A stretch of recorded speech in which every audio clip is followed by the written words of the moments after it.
A favorite tale, retold countless times at the Jefferson family hearth, was the story of Martha Wayles Jefferson's arrival at Monticello as a new bride.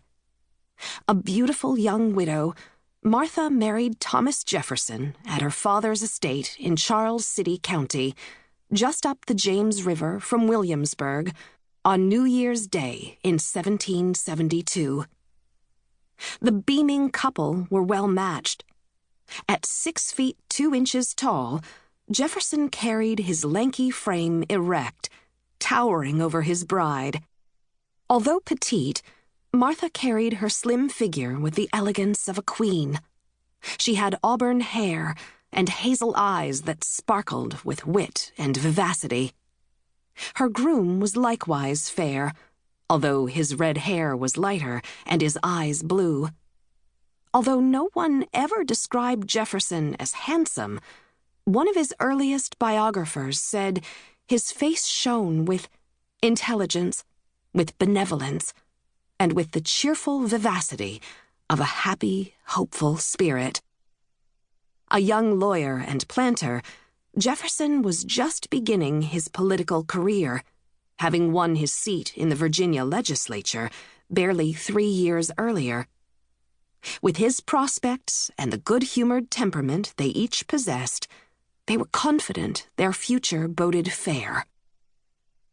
Immediately after the wedding festivities, Martha and her new husband left for the home Jefferson had only just begun building in Albemarle County, almost 100 miles west.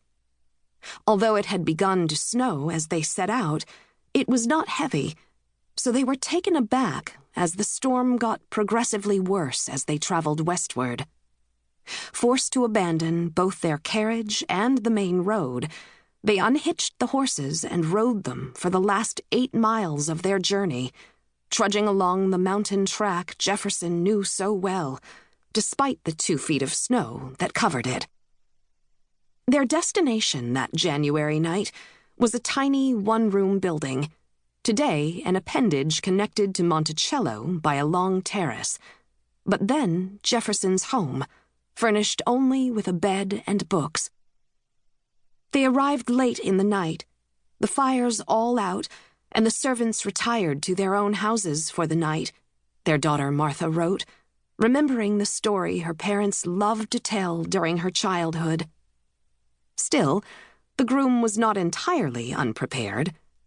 They broke out a bottle of wine he had stowed away behind his books and lit up the night with their songs and laughter. It was the beginning of 10 years of uncheckered happiness, as Jefferson would lovingly recall. On that night, with a beloved wife in his arms, he could lay out his hopes for the future, for his family, plantation home, and successful political career. Thomas Jefferson had chosen the location of his home carefully. He had been born at Shadwell, within sight of the mountain he would call Monticello.